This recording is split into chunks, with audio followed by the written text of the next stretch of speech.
निर्गमन अध्याय 9।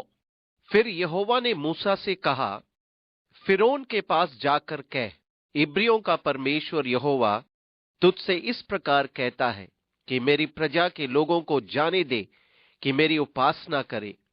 अब हमारे पास छठवीं मांग है, और यदि तू उन्हें जाने न दे और अब भी पकड़े रहे, तो सुन, तेरे जो घोड़े, गधे, ऊंट, गाय, बैल, भेड़, बकरी आदि पशु मैदान में हैं, उन पर यहोवा का हाथ ऐसा पड़ेगा कि बहुत भारी मरी होगी।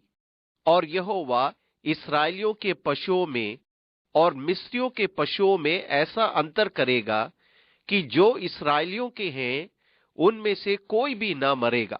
फिर यहोवा ने ये कहकर एक समय ठहराया कि मैं ये काम इस देश में कल करूंगा।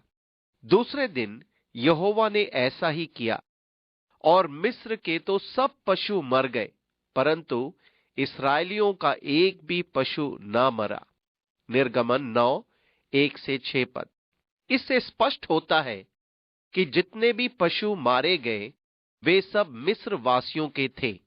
इसका अर्थ ये नहीं कि उनके सब पशु मारे गए थे। इस्राएल वंशियों का एक भी पशु नहीं मारा गया था।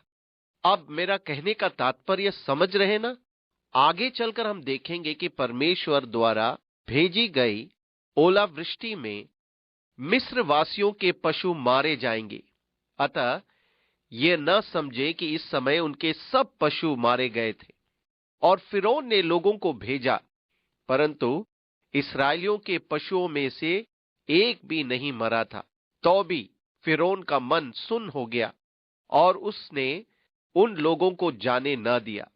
फिर यहोवा ने मूसा और हारून से कहा कि तुम दोनों भट्टी में से एक एक मुट्ठी राख ले लो, और मूसा उसे फिरौन के सामने आकाश की ओर उड़ा दे। तब वो सूक्ष्म धूल होकर सारे मिस्र देश में मनुष्यों और पशुओं दोनों पर फफोले और फोड़े बन जाएगी। सो वे भट्टी में की राख लेकर फिरौन के सामने खड़े हुए, और मूसा ने उसे आकाश की ओर उड़ा दिया, और वो मनुष्यों और पशुओं दोनों पर फफोले और फोड़े बन गई। उन फोड़ों के कारण जादूगर मूसा के सामने खड़े न रह सके, क्योंकि वे फोड़े जैसे सब मिस्रियों के वैसे ही जादूगरों के भी निकले थे। तब यहोवा ने फिरौन के मन को कठोर कर दिया, और जैसे यहोवा ने मूसा से कहा था उसने उसकी न सुनी।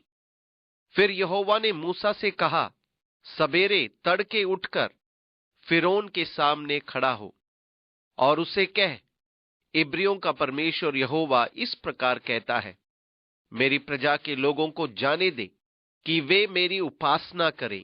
इस प्रकार एक और मांग, वास्तव में 7वीं।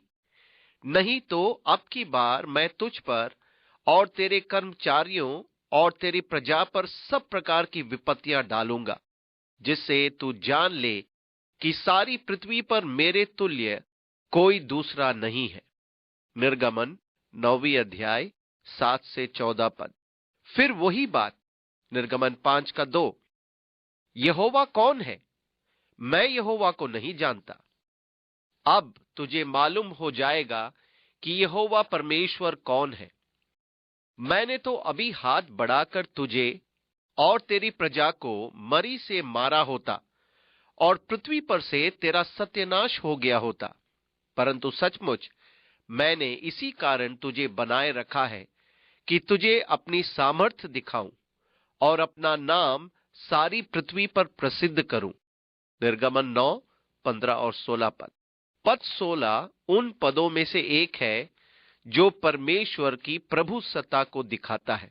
तुझे तो मिटा दिया होता, पर इसी कारण बनाए रखा है कि तुझे अपनी सामर्थ्य दिखाऊं, सारी पृथ्वी जान ले कि मैं ही परमेश्वर हूं। पौलुस इसका संदर्भ रोमियो के 9वें अध्याय में देता है, जब वो परमेश्वर की प्रभु सत्ता की चर्चा करता है। पौलुस परमेश्वर के प्रभुत्व का वर्णन नहीं कर रहा है, वो उसकी घोषणा कर रहा है। अब मैं परमेश्वर की प्रभु सत्ता को समझा नहीं सकता। मैं तो बस आपके सामने ये घोषणा कर सकता हूं कि परमेश्वर प्रभु सत्ता संपन्न है। मैं परमेश्वर की प्रभुता और मनुष्य के उत्तरदायित्व में उसकी व्यवहारिकता को पूरी तरह नहीं समझ सकता, परंतु मैं ये जानता हूं कि वो है, क्योंकि परमेश्वर परम प्रधान है। इसलिए हम भी अपने कामों के लिए उत्तरदायी ठहरेंगे। दूसरे शब्दों में, मैं अपने कामों के लिए परमेश्वर को दोषी नहीं ठहरा सकता। रोमियो 9 में पौलुस परमेश्वर की सर्वश्रेष्ठता की घोषणा करता है। फिर यहां हम देखते हैं कि परमेश्वर स्वयं फिरौन के लिए कहता है कि उसने फिरौन को इसलिए उठाया कि वो अपना सामर्थ प्रकट कर सके और उसका नाम संपूर्ण पृथ्वी पर पहचाना जाए। अतः यदि परमेश्वर ने मुझे ऐसा बनाया है, तो मैं उसकी इच्छा का विरोध कैसे कर सकता हूं? क्या तू अब भी मेरी प्रजा के सामने अपने आप को बड़ा समझता है और उन्हें जाने नहीं देता? सुन, कल मैं इसी समय ऐसी भारी भारी ओले बरसाऊंगा जिनके तुल्य मिस्र के नेव पड़ने के दिन से लेकर अब तक कभी नहीं पड़े। सो अब लोगों को भेजकर अपने पशुओं को और मैदान में जो कुछ तेरा है सबको फुर्ती से आड़ में छिपा ले, नहीं तो जितने मनुष्य या पशु मैदान में रहें और घर में इकट्ठा ना किए जाएं, उन पर ओले गिरेंगे और वे मर जाएंगे।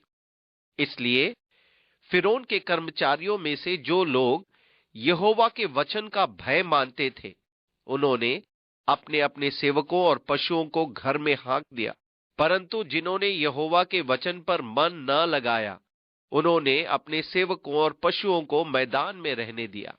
निर्गमन 9 17 से 27 पद। इसलिए अब मूसा उन्हें चेतावनी दे रहा है, कल इतने बड़े बड़े ओले गिरेंगे जिन्हें तुमने कभी देखा तक ना होगा। बेहतर होगा कि तुम अपने पशुओं को अंदर कर लो कि वे बच जाएं, अन्यथा क्या मनुष्य क्या पशु जो बाहर होंगे वे ओलों की भारी मार से मर जाएंगे। अब वे जिन्होंने यहोवा के वचन का भय माना, उन्होंने तो अपने पशुओं को सुरक्षित कर लिया, परंतु अन्य जिन्होंने विश्वास नहीं किया, उन्होंने अपने पशुओं को और चरवाहों को बाहर ही रहने दिया। वे सब के सब नाश हो गए। तब यहोवा ने मूसा से कहा, अपना हाथ आकाश की ओर बढ़ा कि सारे मिस्र देश के मनुष्यों, पशुओं और खेतों की सारी उपज पर ओले गिरे।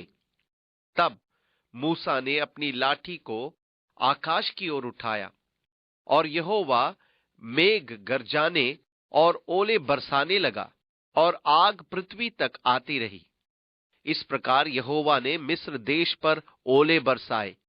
जो ओले गिरते थे उनके साथ आग भी मिली हुई थी, और वे ओले इतने भारी होते थे कि जब से मिस्र देश बसा था तब से मिस्र भर में ऐसे ओले कभी न गिरे थे। इसलिए मिस्र भर के खेतों में क्या मनुष्य क्या पशु जितने थे सब ओलों से मारे गए, और ओलों से खेत की सारी उपज नष्ट हो गई और मैदान के सब वृक्ष भी टूट गए। केवल गोशेन प्रदेश में जहां इस्राएली बसते थे ओले नहीं गिरे।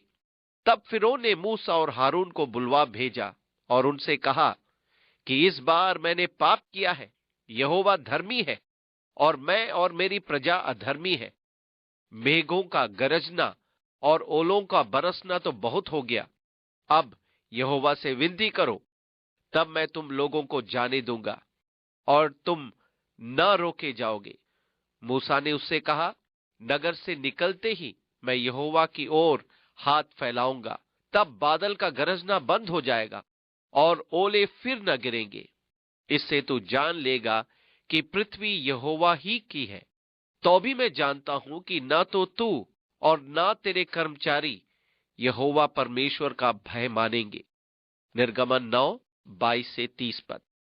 यहां एक बड़ी रोचक बात है कि फिरौन मूसा के समक्ष अंगीकार कर रहा है, मैंने पाप किया है, यहोवा धर्मी है, परंतु मैं और मेरे लोग दुराचारी हैं। वास्तव में देखा जाए तो ये एक अनिष्ट अंगीकार था। मैंने अनेक लोगों को सुना है, मैं पापी हूं, परंतु वो वास्तव में पश्चाताप की आत्मा नहीं है। पाप के अंगीकार के साथ सच्चे पश्चाताप की आवश्यकता है, अर्थात पाप से विमुख हो जाना, जिससे कि क्षमा प्राप्त हो। अंगीकार अपने आप में कुछ भी नहीं होता है। आवश्यकता इस बात की है कि पाप से विमुख हुआ जाए। फिरौन ने कहा, मैंने पाप किया है, यहोवा धर्मी है। वो फिर से कहेगा, परंतु ये एक अनिष्ट अंगीकार है। सन और जौ तो ओलों से मारे गए, क्योंकि जौ की बालें निकल चुकी थी और सन में फूल लगे हुए थे। पर गेहूं और कटिया, गेहूं जो बड़े न थे, इस कारण वे मारे न गए। जब मूसा ने फिरौन के पास से नगर के बाहर निकलकर यहोवा की ओर हाथ फैलाए, तब बादल का गरजना और ओलों का बरसना बंद हुआ और फिर बहुत मेंह भूमि पर न पड़ा। ये देखकर कि मेंह और ओलों और बादल का गरजना बंद हो गया, फिरौन ने अपने कर्मचारियों समेत फिर अपने मन को कठोर करके पाप किया। इस प्रकार फिरौन का मन हठीला होता गया और उसने इस्राएलियों को जाने न दिया, जैसे कि यहोवा ने मूसा के द्वारा कहलाया था। निर्गमन 9:31 से 35 पद।